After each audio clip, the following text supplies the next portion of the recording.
Entender el ser humano hay que entender una categoría fundamental, la categoría trabajo. No hay ningún ser humano en el mundo que pueda vivir, no hay ningún ser humano que pueda sobrevivir y desarrollarse si es que no se alimenta. Y para alimentarse hay que trabajar. Entonces, si entendemos la categoría trabajo, vamos a entender que tenemos problemas con el feminismo, tenemos problemas con el machismo, con el patriarcalismo, con el racismo, sí, y hay que combatirlo, pero sin olvidar el tema central, que es el tema de clase, el tema del trabajo, sin olvidar que todos son importantes, pero hay uno central, porque si nosotros nos olvidamos de eso, podemos estar volando en cualquier dirección, pero estamos perdiendo el tronco, estamos perdiendo la esencia básica del ser humano. Y la esencia básica de este ser humano es poder alimentarse, y para alimentarse hay que trabajar. Y en este proceso del trabajo es cuando la humanidad se va dividiendo como consecuencia del excedente en la producción. El excedente en la producción va a generar necesariamente la propiedad privada. La propiedad privada sobre los medios de producción va a generar las clases sociales, y las clases sociales van a determinar la aparición del Estado. Si relacionamos estos cuatro conceptos, vamos a entender el mundo en el cual vivimos. Nosotros vivimos en un mundo que apareció en un momento dado, que tiene su base histórica, económica, política, social y cultural. Se llama capitalismo. Vivimos en el sistema capitalista. El capitalismo aparece en la escena de la historia, más o menos, hay coincidencia, hace 5 siglos atrás. Aparece liquidando las relaciones sociales de producción feudales, y a su interior comienza a germinar las nuevas relaciones sociales que tienen que ver con el mercado, la producción de la mercancía y la importancia del dinero. Es decir, Europa se convierte, tendríamos que analizar por qué fue Europa y por qué no India, China o en otra parte del mundo. Europa es el centro donde aparece este nuevo sistema. Su base fundamentalmente descansa en 2 pilares. La producción social, se produce socialmente, pero se reparte individualmente. La inmensa mayoría de la población produce mañana, tarde y noche, pero quienes concentran la riqueza se concentra en pocas manos, en manos de los capitalistas. Por eso decimos, la producción es social, pero la apropiación es privada, y eso genera la famosa contradicción que es capital, trabajo. ¿Quién da el trabajo? Las inmensas mayorías, los obreros. Nosotros somos trabajadores, de la mente, de servicios, pero somos trabajadores. ¿Y quiénes se apropian? Es los dueños del capital, que simple y llanamente, en un proceso de producción y reproducción, aumentan sus ganancias. Ahí entran a tallar otras categorías, como la categoría valor, como la categoría plusvalía, que en otras palabras no es más que la cantidad de dinero que el capitalista roba al trabajador, sea el que trabaja limpiando la casa, sea el que trabaja limpiando o recogiendo la basura, o en la fábrica o en la oficina. No vamos a entrar mucho en esto porque queremos hacer una cosa mucho más ágil. Correcto. El capitalismo aparece en lucha. La guerra de los 100 años, la guerra de los 2 rosas en Inglaterra, la guerra de los 30 años. Aparece en guerra, con guerra. Se ha desarrollado con guerras, en guerra, violentamente. Se mantiene violentamente y con guerra, y va a morir violentamente con guerra. Solo ustedes recuerden qué pasó en los últimos, desde 1804, que cae el viejo imperio romano-germánico. A partir de ese momento, Alemania y Francia se dividen, se pelean por Europa. Se van a dar cuenta que entre esos 2 países para desarrollarse, mantenerse y dominar Europa, han estado permanentemente en guerra. Hasta que la Segunda Guerra Mundial, Europa perdió la guerra, y al perder la guerra, prácticamente Europa es dividida, y un sector se alinea con Estados Unidos que tiene que ver con lo que está pasando actualmente, que vamos a llegar. Decíamos entonces eso. En segundo lugar, el capitalismo no solo se desarrolla a nivel económico, no solo a nivel social, también se desarrolla naturalmente a nivel ideológico, a nivel cultural. Es por eso que nosotros podemos ver, y ustedes conocen mucho mejor que yo por vivir acá, el gran impulso que tuvo el capitalismo con el Renacimiento. Fue una etapa extraordinaria que se desarrolló en el norte de Italia, especialmente en las 3 o 4 ciudades del norte de Italia, y Florencia fue la capital. El gran impulso que dio el Renacimiento recogía el pasado greco-latino más la influencia árabe y lograron dar ese salto extraordinario en el proceso de desarrollo del capitalismo. Luego tenemos nosotros otro acontecimiento que sucede también en una zona cercana, la Reforma, que se da a nivel de la religión. Posteriormente aparece el padre del racionalismo. El capitalismo necesita de la razón en lucha en contra del feudalismo, porque ya para el capitalismo no está pensando que este vaso lo ha hecho Dios o los ángeles, tiene que dar una explicación racional. Entonces aparece la razón, y ligado a la razón, Descartes, tenemos nosotros la ciencia, y ligado a la ciencia está la tecnología.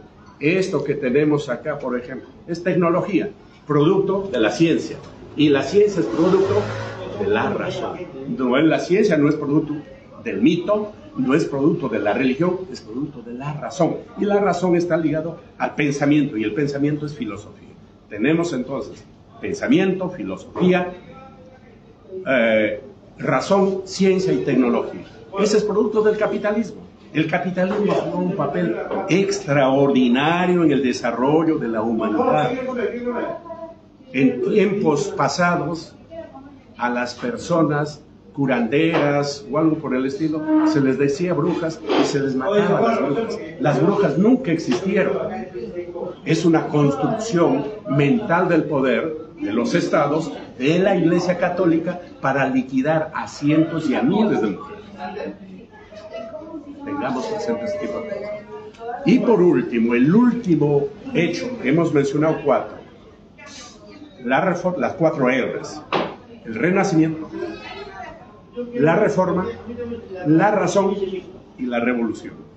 ¿Dónde se concretiza la revolución burguesa en sus niveles mayores, profundos y amplios? La Revolución Francesa de 1789. Prácticamente con esto la burguesía cumplía su papel histórico, un papel histórico extraordinario en comparación al feudalismo, en comparación a la Edad Media. Pero ¿qué pasa? Se desarrolla la burguesía con la Reforma, con la Razón, con el Renacimiento, con la Revolución, pero no soluciona los problemas básicos de la sociedad. Planteó los 3 principios: igualdad, libertad y confraternidad. ¿Cuántos de esos principios lo ha cumplido la burguesía? ¿Cuántos de los principios ha cumplido el capitalismo? Ninguno. ¿Por qué? Porque ¿existe un país en el mundo donde exista justicia? No hay. Si no existe justicia, tampoco existe la libertad. Porque Hegel decía, ¿qué es la libertad? No como comúnmente dice, la libertad es cuando yo quiero irme de acá a la esquina, o me voy a comer un helado. Sí, pues te vas a comer el helado siempre y cuando tengas dinero. Entonces, la libertad, decía Hegel, no es más que el reconocimiento de la necesidad. Y la necesidad humana, decíamos nosotros, lo primero de la necesidad humana es alimentarse. Por lo tanto, la justicia. Ese es un tema central que debemos tener presente. ¿Ha cumplido la burguesía con sus principios? No los ha cumplido. Entonces es tarea de las clases de las que los sucederán cumplir con esos principios. Pero no solo llevar esos principios en la teoría, sino cumplirlo en la práctica. Y eso es un tema a debatirse y a tratarse. ¿Qué sucede? El capitalismo tiene, como producto de sus propias contradicciones y en su desarrollo, tiene etapas. Tenemos una etapa, por ejemplo, el capitalismo mercantil. Luego del capitalismo mercantil viene la etapa del capital industrial. Luego del capital industrial aparece el capital bancario y el capital financiero. Que estos unidos van a ser la base de la especulación, del capital especulativo. Entonces, el capitalismo, decíamos, aparece violentamente, se desarrolla violentamente, se mantiene violentamente y va a morir violentamente. El mejor ejemplo, Europa vivió el siglo pasado 2 guerras. ¿Quiénes ganaron? Claro, en toda guerra alguien gana. Los que pierden, los pueblos. ¿Quiénes ponen la sangre? Los pueblos. ¿Quiénes ponen los muertos? Los pueblos. ¿Quiénes se llevan la gloria? ¿Quiénes se llevan la bandera? El gran capital que financia las guerras. Por ejemplo, la gran industria de armas. Piensen ustedes, si nosotros fabricamos pan y nadie compra pan, ¿qué hacemos con nuestro pan? Fabricamos armas y nadie compra armas. ¿Qué tenemos que hacer? Organizar guerras para vender nuestras armas. Lo que estamos viviendo ahorita es precisamente eso. Exactamente es eso. ¿Todos perdemos en la guerra? No. Hay gente que pierde y hay gente que gana. Las inmensas mayorías pierden. Una minoría gana. Lo que las empresas de armas no han vendido en 30 años, han vendido en un mes. ¿Cuál es la empresa más grande de armas en el mundo? La OTAN. Es la organización militar más grande que existe en el mundo. Ellos necesitan de vender sus armas. En segundo lugar, hay otros hechos, en el caso concreto que estamos viendo, crisis del capitalismo, sencillamente Estados Unidos, como gran potencia, la potencia única que tuvo 10 años, el mundo en sus manos, de 1992 al 2002, lo tuvo el mundo en sus manos. Nadie le hizo la competencia. Fueron el gran imperio que controlaba el mundo.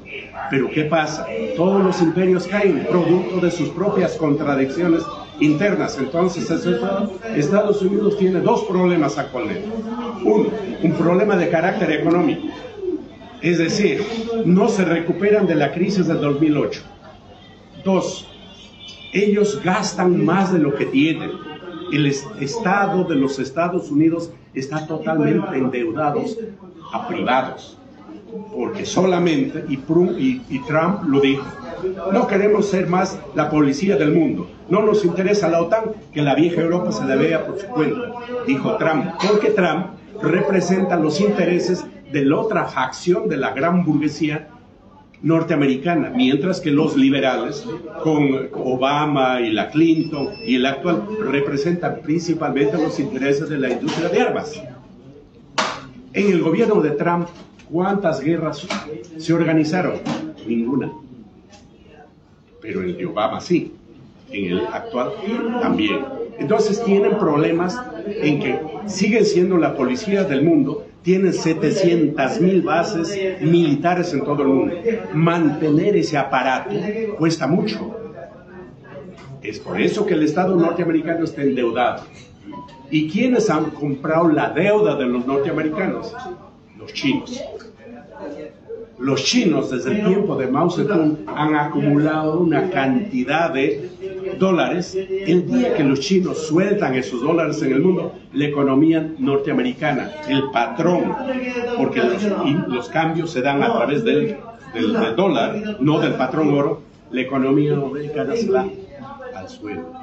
Ese es un problema que ellos saben, hay estudios de ellos mismos al respecto. El otro tema que tiene Estados Unidos es que no es el momento. Los chinos ven en perspectiva no 10, 20 años, 50, 100 años. Ellos están pensando en 200 años. Ellos tienen una mirada mucho más lejos y profunda, más amplia. En el momento no le conviene porque ellos también se irían abajo. No es el momento. Ellos calculan, planifican. Ok. El otro problema que tiene Estados Unidos es de carácter psicológico. Hasta el 2001, Estados Unidos nunca ha sido atacado en su país. Y aparecen que unos árabes de Al-Qaeda, supuestamente, les atacan en el corazón simbólico del poder económico y el poder político, el Pentágono y las Torres Gemelas. A partir de eso, el común del norteamericano perdió la castidad, como se diría. Y el norteamericano ya no se siente el todopoderoso. Psicológicamente ya no se siente que es intocado. Es posible que nos toque, porque hasta ese momento ellos estaban blindados espiritualmente, psicológicamente, como nosotros somos lo mejor del mundo y nadie nos toca. Les tocaron. Y de eso no se recupera. Ese es un problema. Y el otro problema es que ellos ven que en el horizonte aparece una nueva potencia. Ya no solamente van a ser ellos. La nueva potencia que aparece es China. ¿Qué pasa con China? China es un país continente como es Rusia y como es Estados Unidos. Eso nunca hay que olvidar desde el punto geopolítico la importancia que tiene la ubicación geográfica. Dos, China es la cultura madre. La humanidad, la civilización comenzó en China. El Estado chino tiene 3.000 años de existencia. 3.000 años de existencia. Entonces nos estamos dando cuenta, lo antiguo y la antigüedad te da acumulación de conocimiento. Es el país inventor y descubridor por excelencia. Desde el fútbol, el fideo, la seda, la imprenta, el papel, la pólvora. Es decir, ¿qué no han descubierto los chinos? Además, los chinos es el país más poblado de la Tierra. Y al costado está el segundo país más poblado de la Tierra, India. Ahora con la segunda ruta de la seda, prácticamente se han convertido en la locomotora que arrastra al mundo capitalista detrás de sí. China ya no es socialista, China solo tiene el nombre de democracia, República Popular China se llama Partido Comunista, su partido, pero de comunista no tiene nada. Es eminentemente el capitalismo, combinan el capitalismo de Estado con el capitalismo privado y las inversiones en el mundo. ¿Y qué sucede? Ellos tienen problemas para hacer lo que usted quiere.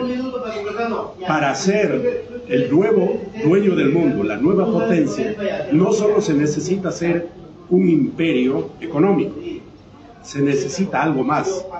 Recordemos, el imperio más grande que ha existido en la humanidad fue el imperio mongol. Se extendió desde Japón hasta Hungría. ¿Pero qué?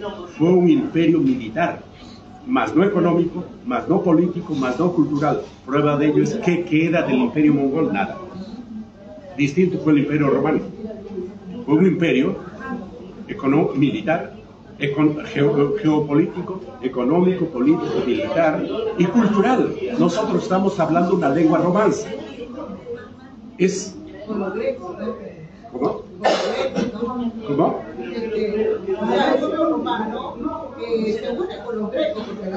Claro, por eso hablábamos de la cultura greco-latina. La greco-latina es lo que hablábamos. Es por eso cuando hablé del Renacimiento dije la recuperación de la cultura greco-latina que estuvo en manos de la Iglesia.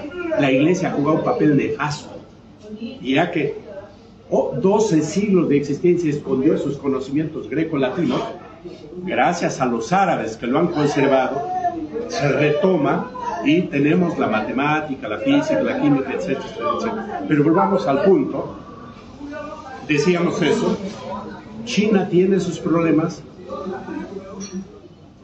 siendo una gran superpotencia en el plano geopolítico, en el plano de la población, en el plano económico, pero tiene todavía problemas de carácter político. No es la gran potencia política en el mundo, no interviene políticamente, da préstamos económicos, pero no presiona políticamente, todavía no. En segundo lugar, China tiene problemas de carácter culturales.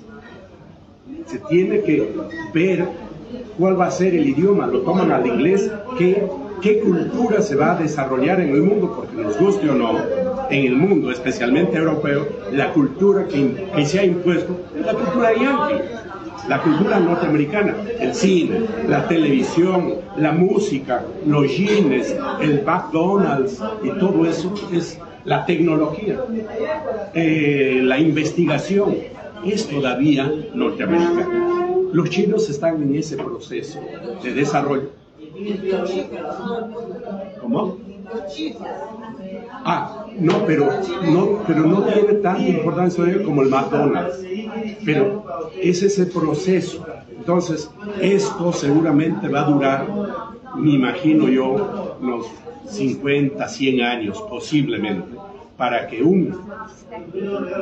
una potencia, una gran superpotencia como los Estados Unidos decaiga y una nueva comience a copar en el mundo. En ese proceso de Estados Unidos y enfrentar en perspectiva a China, aparece Rusia en medio. Rusia, y con esto termino para entrar a las opiniones, preguntas. Rusia, hasta antes de 1917, fue el país más grande del planeta. Su ubicación geográfica fue muy importante. Su potencia militar fue importante. Con mayor razón cuando se triunfa la revolución del 17, Rusia crece, la Unión Soviética crece de manera gigantesca y también logra desarrollos científicos, tecnológicos a gran nivel. Prueba de ello fue que fueron los primeros en mandar cohetes al espacio. El primer ser humano que salió del órbita de la Tierra fue un Yuri Gagarin, 62, un astronauta ruso, y así por el estilo. Pero ¿qué pasa? Como producto del desarrollo interno de su sociedad, hay una situación que esa Unión Soviética se desploma en el año 1991 y se inaugura una etapa muy difícil para ellos, con Yeltsin, de sus 10 años de Yeltsin. Entonces, y es los años cuando Estados Unidos se convierte en la gran potencia. Rusia se había reducido a ser una potencia regional y nada más. Pero, después de 10 años, los oligarcas, los nuevos ricos que han aparecido en Rusia, se dan cuenta que ellos necesitan de un Estado, necesitan de un gobierno y necesitan de algunos planteamientos teóricos como la patria, la nación, la cultura, el eslavismo y todo eso, y buscan la manera de reagruparse para dar mayor sustento nuevamente a su gobierno y a su Estado. Es cuando aparece Putin. El mérito de Putin es sistematizar y expresar los intereses del sector dominante de los nuevos ricos, de los oligarcas que aparecen en Rusia. Hay algunos oligarcas que no quieren y siempre están trabajando en función de sus intereses personales.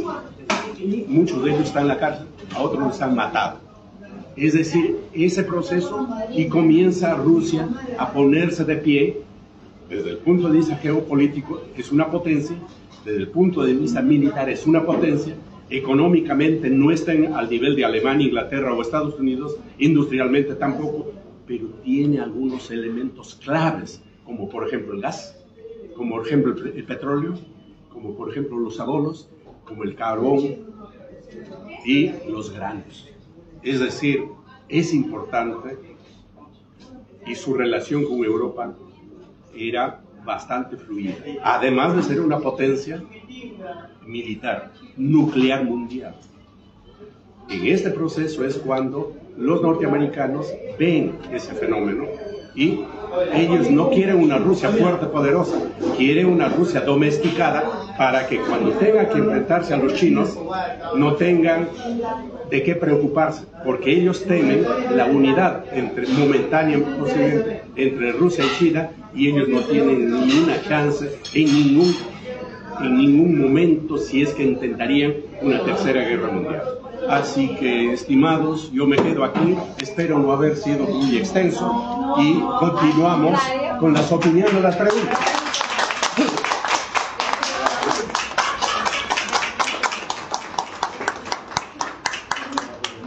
Claro, clarísimo.